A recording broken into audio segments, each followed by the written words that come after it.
I first want to acknowledge it is really hard to be a borrower right now and really hard to make the right decision. I feel like it's an impossible task.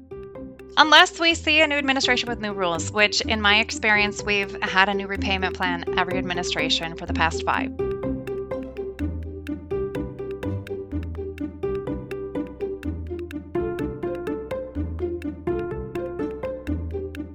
Welcome to the Personal Finance for PhDs podcast, a higher education in personal finance. This podcast is for PhDs and PhDs-to-be who want to explore the hidden curriculum of finances to learn the best practices for money management, career advancement, and advocacy for yourself and others. I'm your host, Dr. Emily Roberts, a financial educator specializing in early career PhDs and founder of Personal Finance for PhDs. This is Season 24, Episode 4, and today my guest is Janna McKay, a certified student loan professional who works as a consultant for Student Loan Planner. Janna and I discuss the changes to the federal student loan program brought about by the One Big Beautiful Bill Act of 2025 and implemented on July 1st, 2026 that are most relevant to PhD students. For both continuing and new PhD students, Janna shares the federal student loan borrowing limits in play and the available repayment plans. She emphasizes caution for graduate students who hold significant student loan debt taken out prior to July 1st, 2026, who are weighing taking out another federal student loan with closing a funding gap in a different manner. Janna and I also discuss the updates on the Saving on a Valuable Education, or SAVE plan, how all the income-driven repayment plans intersect with public service loan forgiveness, or PSLF, and the possible advantage to waiving deferment in favor of enrolling early in the Repayment Assistance Plan, or RAP. This episode is a must listen for any graduate student who is considering or might consider taking out a federal student loan going forward, and any PhD or PhD-to-be who is currently holding federal student loan debt. I've been casually recommending Student Loan Planner for years, and this is the third podcast episode in which I've interviewed one of their consultants. We are finally formalizing our relationship, and the key factor for me was you all getting a discount on their student loan consultation package. If you need a consultation after listening to this episode or in the coming years, please go through pfforphds.com/SLP to receive $100 off Student Loan Planner's standard consultation fee. This is an affiliate relationship, so I'll also receive a commission when you go through my link. However, like I said, I've been recommending them all along anyway, and now you get a discount. So win-win-win if you are in need of professional advice on how to handle your student loans. That link again is pfforphds.com/SLP. I'll also add that there are tons of free resources, including very detailed calculators at studentloanplanner.com.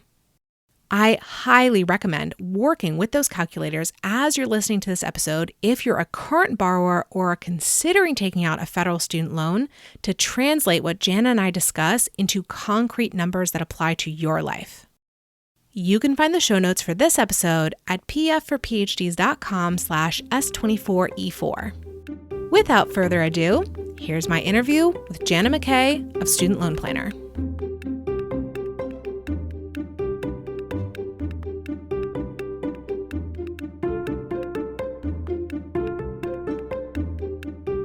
I am delighted to have on the podcast today Janna McKay, who is a consultant with Student Loan Planner, and we are going to talk about all the recent federal student loan changes that are most pertinent to PhD students and funded graduate students.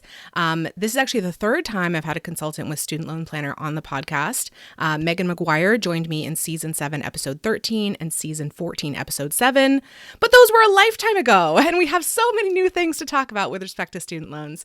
I know this will not apply to everyone listening to this for various reasons, but if you're willing, I would say stay on because you might save a life with some of the information in this podcast if you can pass it on to a friend that it is relevant for. So, Janna, thank you so much for joining me on the podcast today, and will you please introduce yourself further for the audience? Yes, thank you so much for having me. I'm so excited to be here. So I'm Janna McKay, like you said, accredited financial counselor and certified student loan professional. But what's more important to me, I've spent my entire career of over 22 years in higher education, and I specifically work with applicants, students, and alumni managing educational debt, understanding it, and also helping with financial wellness and confidence. So I still do. I work with PhD students, both stipend based, and I've worked with tuition based in the past. And so I really understand the tough place that we're in and everybody's in as far as funding goes, whether it's funding in the lab, whether it's how far the stipend goes. So I'm excited to be here to talk about the changes that are ahead.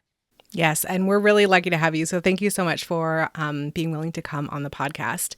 Now, we're going to divide this discussion into a few sections. So first, we're going to talk about a new graduate student. So someone matriculating into a graduate program in July 2026 or following. Have some questions there. Then we're going to talk about a continuing graduate student who started their program prior to July 2026. In both those cases, we're talking about a person who is considering taking out federal student loans. And then the third section, we're going to talk about not someone who's taking out new student loans post July 2026, but just someone who has existing student loans and what is going on for that person. So those are the three sections that we'll go through.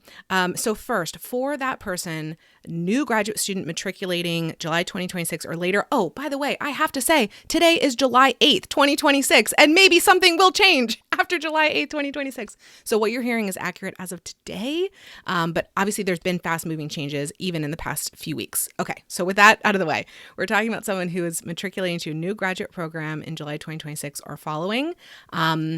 If they are thinking about taking out a federal student loan, if they do decide to take out a federal student loan, what are the borrowing limits that they're subject to? This has been so confusing in recent months. So yes, let's start with that question. There is no Grad Plus loan anymore. So we just have to start with there is a lot of a big limit on funding and what's available and how much is available. So no more Graduate Plus loan is a big one. But for federal student loans, that does leave us with the unsubsidized staffer loan, which will have an annual limit of $20,500 per year and a lifetime limit of $100,000. So that is not going to go very far. And I want to add another layer on top of this. There is something called loan proration, where if you're not attending full time, you're not eligible for the full amount, which complicates it even further. And even financial aid offices are like, how are we going to handle this? Except for recommending people go full time all the time. So what can be tricky here is the limit does include prior borrowing. So if your program started after July 1st, we are looking at that lifetime limit of $100,000 for graduate students. If you have a previous master's or doctoral program, that borrowing is included. So it's not as easy in the past where you could pay down some of the funds, come back to school, and be eligible again. You are looking at all past borrowing history, whether there's an outstanding balance or not. That is going to limit what you're eligible for. Wow. And that was one of the points of clarification that I really wanted, because it is so common, for instance, coming to a PhD program to have debt from the undergraduate degree, the master's degree, whatever had happened before that point. Really, really good to know that even if you paid down the debt, you're still subject to that $100,000 lifetime borrowing limit. So listener, think for yourself, like, what are you already up to? How much have you borrowed in the past? And how close are you to the limit? And there may be listeners who are already over it. So maybe federal student loans are just completely out of the question under this framework. If you do have the past borrowing history, and we're going to get into different repayment plans, but you borrow again, it does exclude you from legacy repayment plans, which can be a deal breaker for some people. So I have certain people that have high borrowing from prior that are choosing a private loan as an option, for an example, because they don't want to lose access to certain repayment plans. So that's another consideration, not just the limits, but how does this impact the other debt that I do have? Yeah, let's really hit hard on that. So let's assume that a person does have some degree of past federal student loans, and they're coming into this new degree program. They're subject to these new limits, the lifetime limit, the annual limit, but there's also this change in the repayment plan. So if I understand this correctly, if they don't take out a new loan, they still have access to what you just called the legacy programs. Let's define more specifically what those are. But if they do take out a new student loan, then they're under the new options. So let's go through what are the legacy options that, I'm sure it depends on the individual, but that might be available if they don't take out a new student loan. Our most common one is the income-based repayment plan. So there are two versions of this, the new and the old. The new version, lower payment, it's 10% of discretionary income with a 20-year term. The old version is a 25-year term. 15% of discretionary income is used for the payment. So it's a more expensive plan, but it all depends on when you borrowed for the very first time. So the new version is for people that borrowed for the very first time on or after July 1st of 2014. And the old version is for anyone that borrowed before then. Okay. But we also have the pay-as-you-earn plan, and that is available, but it's only going to be available for 2 more years. So it sunsets June 30th of 2028. And something really important to know about income-driven repayment plans, they can be made through regulatory process, which is through rulemaking with the Department of Education. That would be your pay-as-you-earn, your SAVE plan. There's income contingent too, but it's not a very common plan that we see anymore. But then we have the IBR plan, both the new and the old. Those are made through legislative changes, so acts of Congress. So it was easy with the bill that passed last July to get rid of the regulatory plans. But the ones that were made through Congress a little bit tougher because it would take a separate act of Congress to eliminate the income-based repayment plan, as an example. So those are legacy. And then when we talk about fixed repayment plans, our typical plans are the standard 10-year, which is your default repayment plan, highest monthly payment amount over 10 years. We also have a graduated repayment plan where it increases every 2 years, or an extended 25-year term plan. So those are what we would call legacy plans. And my understanding is that with the income-driven repayment plans you mentioned, IBR, repay, and so forth, the idea there is that someone enters into that kind of a plan to get this lower monthly payment. They have the extended repayment term, but forgiveness comes at the end of whatever the term is. So it is a person who is not necessarily planning on paying off their loans in full, but is going for this forgiveness option versus the standard, the graduated, the extended plans that you just mentioned. That is a person who is planning on paying off the loans in full over whatever the term is at whatever the rates are, given the specific plan. So it's like people who are going for forgiveness or people who are going for full repayment are sort of the two camps. Is that right? Yes, exactly right. So the pay-as-you-earn had a 20-year term, and some people might get there in the next 2 years. The new version of the income-based repayment has a 20-year term as well, and it doesn't have to be consecutive. So I also like to think of it in qualifying payments. You have to have 240 payments there. The IBR has 30 or 300 payments, 25 years. And so you're making the minimum payment, you're getting forgiveness at the end, and that forgiveness may be subject to taxes, which is the other hot topic right now, just because we had a tax exemption in place from 2021 through 2025, and it was not extended. So 2026, come, tax season next year, we're going to see the impact of taxation on loan forgiveness.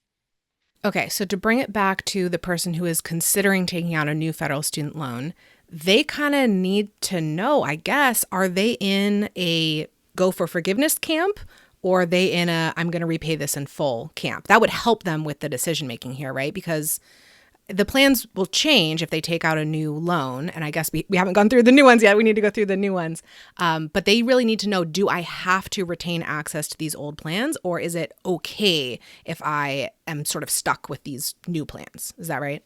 Yes, very good point. I would say the majority of people either want the 20-year term and lower payment of the new version of the IBR, and they want that forgiveness piece, or it's typically the lowest monthly payment out of old and new plans for public service loan forgiveness. So another example.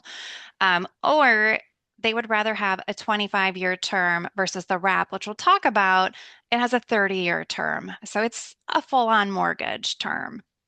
But we're still kind of talking about people who have relatively high student loan balances. And I'm saying relative to their post PhD, post done with graduate school incomes, right? People who have a pretty low balance relative to their future income are probably going to be in the repay in full camp anyway, right? Yes, exactly.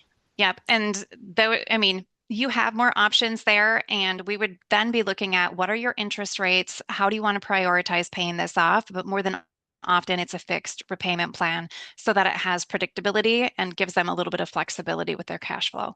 So let's talk about the new set of plans. If someone does take out a student loan, July 1st, 2026 or later than they are in the new regime. So what are the repayment options in the new regime? We have two plans. So they're thinking this simplifies things.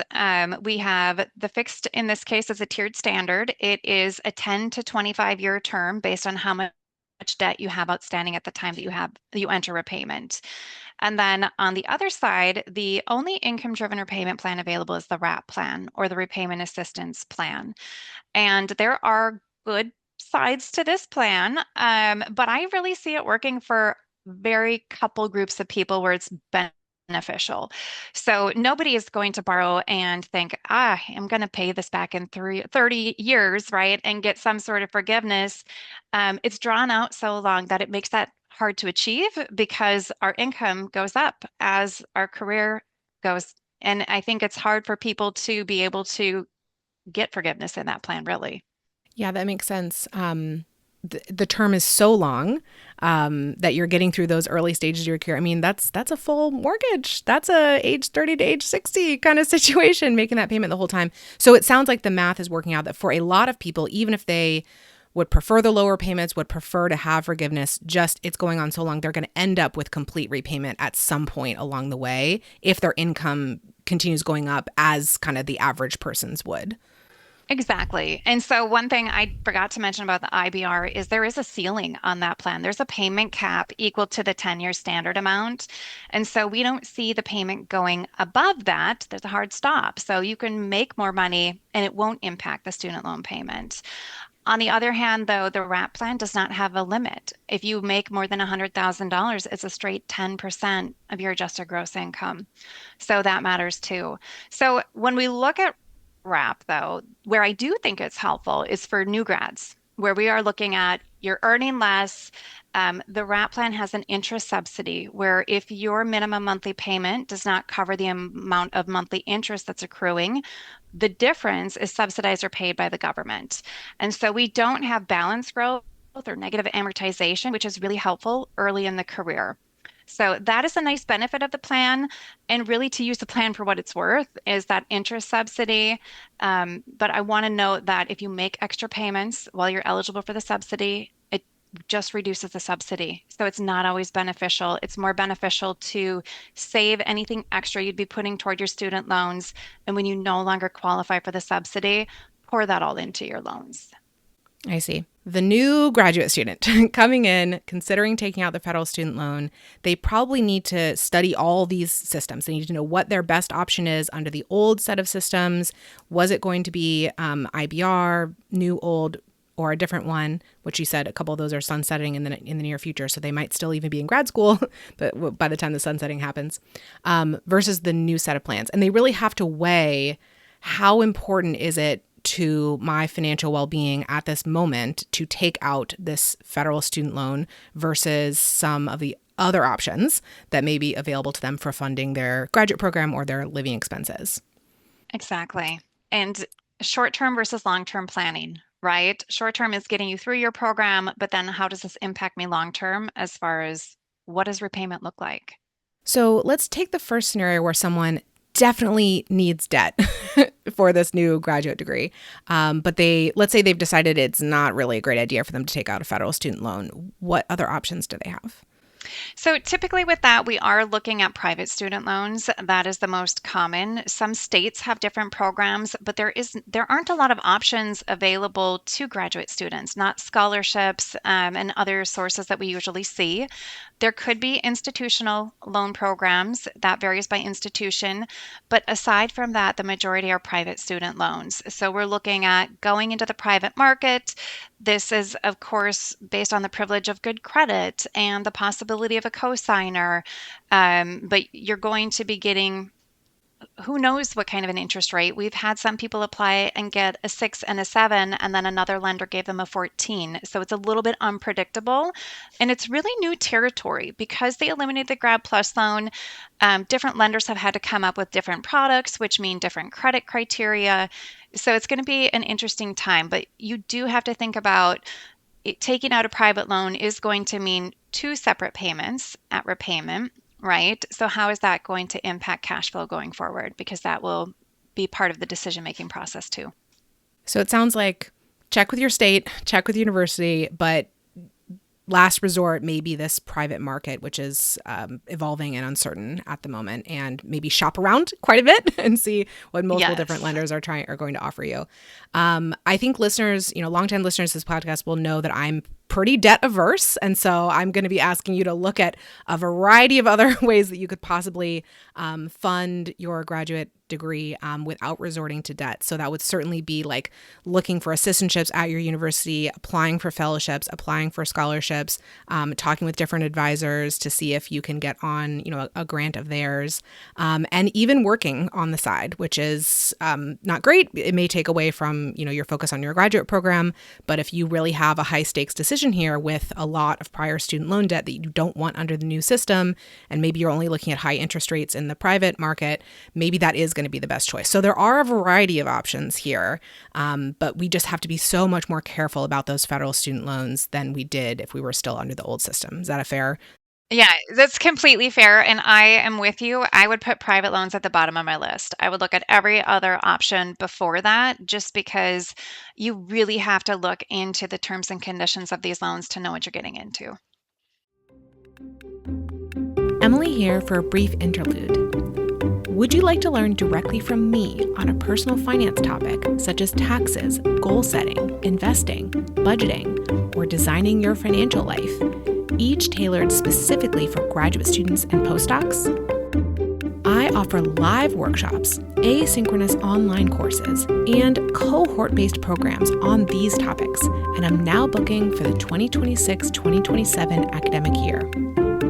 If you would like to bring my content to your institution, would you please recommend me as a speaker or facilitator to your university, graduate school, graduate student association, medical school, postdoc office, or postdoc association?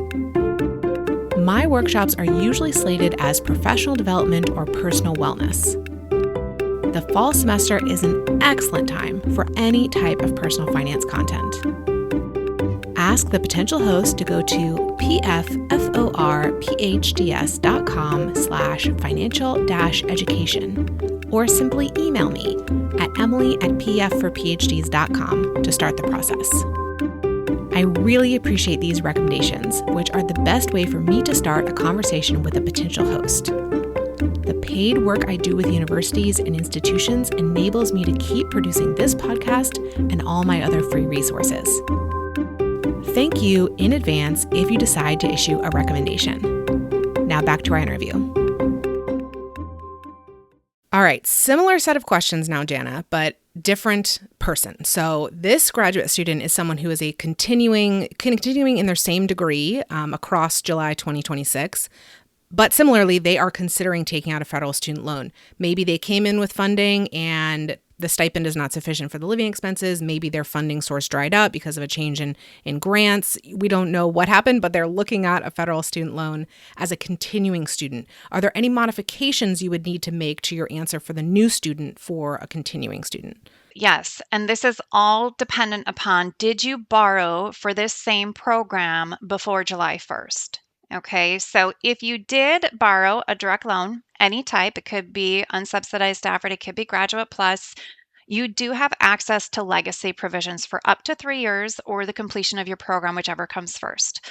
So it's just important to know that means same loan types, same loan limits, business as usual, but you would had to have had a disbursement of a direct loan for your current program by June 30th of 2026.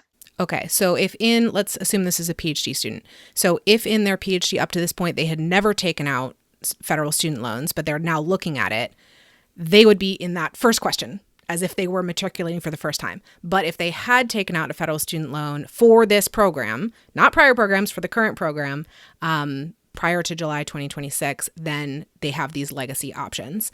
And so by legacy, you mean the borrowing amounts, right?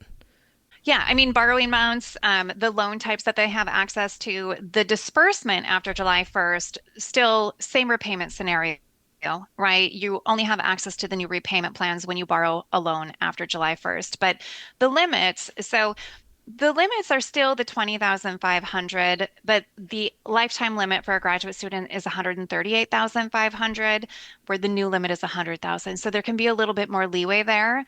Um, but also, if they've used up all of their Stafford, unsubsidized Stafford limit, they still would have access to the Graduate Plus loan, which is the key for some people. But if they take out this student loan July 2026 or later, then they are subject to the new set of repayment plans. Is that right? Yes. It's kind of you get caught in that, right? So, So you're allowed to borrow more, but you still have to repay under the new system. exactly, exactly. Unless we see a new administration with new rules, which in my experience, we've had a new repayment plan every administration for the past 5. So possible, Yes. right? And that is really important for people listening to this anytime after the release date. You know, we're on July 8th, 2026, and something could be different in the coming months, years, next administration. Absolutely. And if you go back and listen to those prior episodes, by the way, that information is now outdated. So they're useful in terms of like understanding high level concepts, but not for the particular applications any longer. Now I want to talk about graduate students who are not considering taking out federal student loans. Let's hope they never have to take out another federal student loan, but they do have existing student loan debt, all taken out prior to July 1st, 2026. What is going on with them? Everybody is so confused. What is happening with SAVE? Like, as of this moment, right? Again, we're in early July. So what's going on with these prior borrowers under the new whatever's going on now? Right. I first want to acknowledge it is really hard to be a borrower right now and really hard to make the right decision. I feel it's like it's an impossible task. Let's touch on SAVE first. So we have started seeing communications from loan servicers to the borrowers saying, this is your 90-day notice. Okay. So prior to then, they were coming from the Department of Education. They were like, this is coming, you should change. But now it's actually coming from the loan servicer that, okay, it's time. But not everybody is getting them at one time because I think it would be a logistical nightmare to process that many applications. So one example that I have is Nelnet as a loan servicer. They actually house almost half of all SAVE borrowers in the forbearance. And so they recently released on their website that they are going to be notifying borrowers from July 1st through March of 2027. You're going to fall somewhere in there, which is just more, to me, a hurry up and wait. Like, I'm not sure when this is going to happen to me, but you can still proactively get out of the forbearance if you're ready. But I know some people maybe filed taxes differently this year, thinking it's not going to impact my student loan payments, but now it might, right? So we have that coming up. You'll have 90 days to change plans and choose a different plan. And if you don't choose a different plan, you're going to be defaulted into a standard 10-year plan or a standard consolidated plan, which is typically a more expensive plan for most people. Let's keep on the assumption that we're talking to a graduate student whose loans are in deferment. So maybe they never enrolled in the SAVE plan, okay? If their loans are currently in deferment, what's going on for them? So they can stay in deferment, but I have been working with a lot of students that I don't think know this, but you have the ability to opt out of deferment. Okay.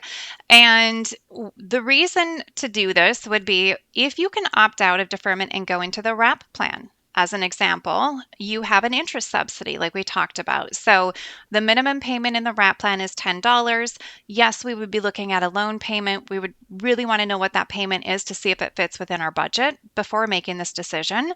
But the idea is you could finish your program with the interest subsidy, which means your balance isn't growing for the duration of your program if you can fit that monthly payment in.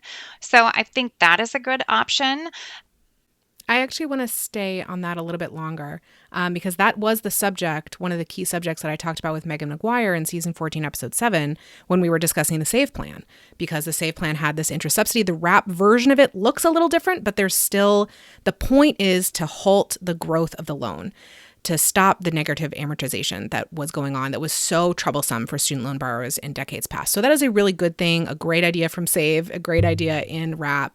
But as you were saying, there will be a payment, right? There was not necessarily a payment under SAVE, but there will be a payment under WRAP, $10 or possibly more depending on your income.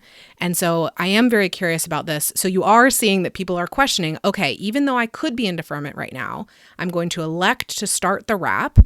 make whatever the payment is as long as it's affordable for them. And the reason to do this is because they're planning on going for forgiveness, right? And finishing out the wrap and getting forgiveness. And so they're just starting the clock. Am I reading that correctly? There's a couple ways to think of it. Okay. So one could be, I want the interest subsidy now because I know when I'm done, I'm going to pay this loan in full, right? So I want the balance to stay the same today as it will be in 3 years from now when I graduate. So that is a great strategy. And in addition to the principal or the interest subsidy, there is a principal pay down of a minimum of $10 per month. So it's going backwards a little bit. So it's decreasing, which is nice. Um, it could be that you plan to work toward the 30-year subsidy. But one thing that's important to know is we haven't talked about how payments transfer between these plans. So your progress in the repayment assistance plan as far as qualifying payments toward forgiveness as an income-driven repayment plan does not transfer to the other plans. Okay, but your time prior would go into the WRAP plan's timeline. So it's really important from the start that you're choosing the right plan or choosing it for the right reasons. So this could just be bridging a gap so we don't have balance growth. And then maybe we're going to go into the IBR later, but that doesn't always make sense. You can, opt out of the deferment and do the IBR if you're looking for a 20-year timeline. That's also a great option because you are earning less money right now, which is great. But the idea of the wrap is to halt the interest primarily. And so most times I see that those folks are the ones that want to come out of school and attack their loans, but they just don't want the balance to be growing in the meantime. Okay, this is a new idea for me, so I'm loving this. And I hope that listeners have gotten this far in the episode to hear this idea. So perhaps for some people, even if they have the plan that they are going to repay their student loans in full, while they're in graduate school, while they're eligible for deferment, they elect not to defer. They elect to be under the wrap. But that is under the assumption that they, again, no longer want access to these legacy IDR plans, right? Because they wouldn't be able to switch from wrap to... You can switch. It's just that your time doesn't count. Okay, gotcha. Right? And I think that's the biggest part is typically you're not going into it because you're counting on time, right? You're going into it for the interest subsidy. But if you spend time in the income-based repayment plan, as an example, and you go into the wrap plan, that time in IBR does count toward the wrap's timeline. So it's a one-way street here. I see. So a lot of people come to me with questions like, and this is very like old regime, should I, my loans are accumulating interest while I'm in graduate school, while they're in deferment.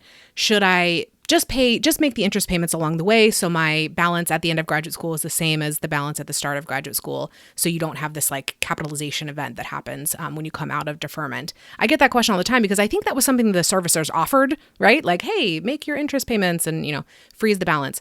So the idea is a little bit analogous here to what's going on with this wrap suggestion of you'll get a little bit of principal pay down, you'll get the interest freeze, your payment might be low enough that you're okay with making it. That's sort of similar ideas. Is that right? Yes, you're right.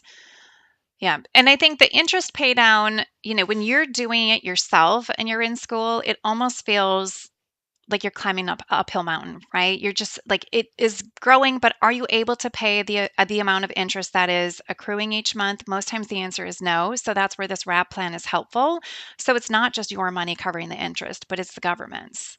And I know that some listeners are going to have questions around PSLF because a lot of people in the listenership will have jobs that will be eligible for PSLF. They'll stay in academia or they'll go to another research institute that's a nonprofit, like these kinds of things. So how does PSLF work with or not work with all the options we just talked about? Great question. Complicated, of course. So the criteria for PSLF, you have to be in an income-driven repayment plan and you have to meet the employment criteria. So it could be any of the income-driven repayment plans. Typically, we would see the IBR offers, the new version offers a lower payment than wrap. Not always, but most times. And then the old IBR is typically the more expensive. So I think the whole philosophy for PSLF is you're going to choose the plan that gives you the lowest monthly payment, right? But maybe that's wrapped for now, but then I make so much money that I could really benefit from that IBR payment cap, right? So you might switch partway through. So when we talk about it not counting toward other plans, it does count toward PSLF. It doesn't matter the plan, you're counting your time toward PSLF. So that is helpful to know. The one thing I do want to be specific on the WRAP plan, though, there's a new term called on-time payments. Only on-time payments are counting as qualifying payments, both toward forgiveness for the plan itself and toward PSLF. And this just means you need to make your payments in full on or before the due date in order for it to count. So I often recommend setting up autopay a couple days before the due date because we really don't know. What if your due date's on a Sunday? What if it's on a holiday? We don't know how they're going to treat that. But it is pretty rigid on what is going to be a qualifying payment. Okay, very good. I'm so glad that you provided that clarification about PSLF and changing plans. I just wanted to add for this hypothetical graduate student who elects to not defer and go into the WRAP for the interest subsidy, that time, even though maybe they're an employee of a university during that time, it's not going to count towards PSLF because they're not full-time employees. So don't go into the I'm going to not defer and enter the WRAP thinking that that time is going to count towards PSLF. It's not because you're not a full-time employee. Right. You have to be 30 or more hours per week on a W-2, which is also important because I find sometimes you're paid by W-2, sometimes you're paid by a 1099, and the 1099 just does not count. And when we get into the weeds on that situation, quite frankly, I would say stay in deferment because the balance is going to be forgiven at the end anyway, whether it's interest, accrual, or principal. And I'd rather you put that money in something that's going to work for you, whether you're working on building an emergency savings fund, you're opening up a Roth. Those are all great options. Keep your money, have it work for you in that instance. I'm glad you said that because I had a little brain lapse right there because yes, of course, if you're just doing 10 years after graduate school and you're going for forgiveness under PSLF, it doesn't matter what the balance was. It's all going to be forgiven at the end. Now, maybe people want to hedge their bets in different ways, possibly because they don't know for certain what their career trajectory is going to be. That's another layer of consideration in all of this. Janna, this was so helpful, but it also proves why you have a job. Can you please let people know how they can get in touch with Student Loan Planner if they're looking at all these options and they're like, I need a professional in my corner to help me sort out, do the math on this. How can they work with Student Loan Planner?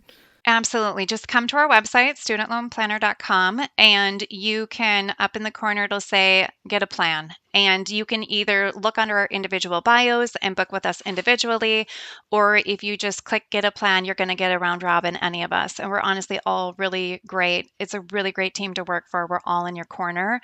And know that with the consult, you do have 3 months of email support after we meet. And I think that part is really important because as much as we try to give you all the information and the follow-up resources and tools, there will always be questions.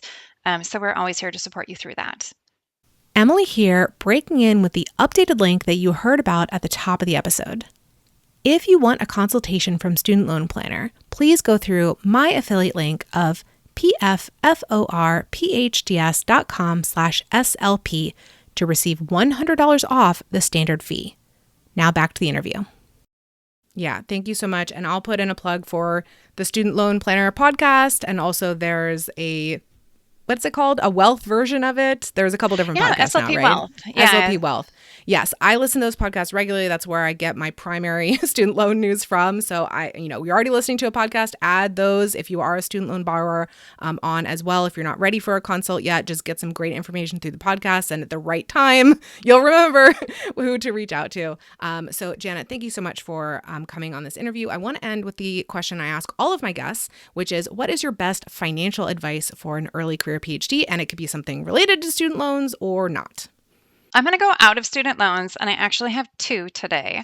So I think of my PhD students that I work with, and I get to see them from beginning to end. And we always talk about investing early. And so they open an account, whether it's the Roth or the employer sponsored. And at their end, 5 or 6 years in, they're like, thank you so much. And I think what this tells, starting early is you're going to thank yourself later for making that decision, even if it was the tiniest amount. So think about that. And then my next one is automate as much as possible. You all are so busy that know that you can set up multiple direct deposit accounts with your paycheck so you can have some money going to your checking, some to your savings. Those are tools that will save you so much time and a headache for sure. I love that advice. Janna, thank you very, very much for joining me today. Thank you so much for having me. I'm happy to be here.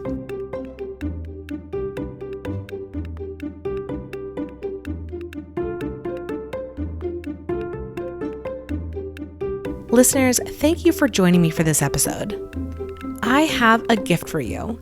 You know that final question I ask of all my guests regarding their best financial advice? My team has collected short summaries of all the answers ever given on the podcast into a document that is updated with each new episode release. You can gain access to it by registering for my mailing list at pfforphds.com/advice. Would you like to access transcripts or videos of each episode? I link the show notes for each episode from pfforphds.com/podcast. See you in the next episode, and remember, you don't have to have a PhD to succeed with personal finance, but it helps.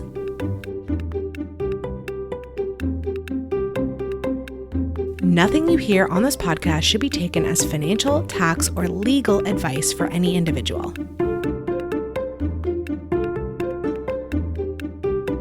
The music is Stages of Awakening by Poddington Bear from the Free Music Archive and is shared under CC by NC.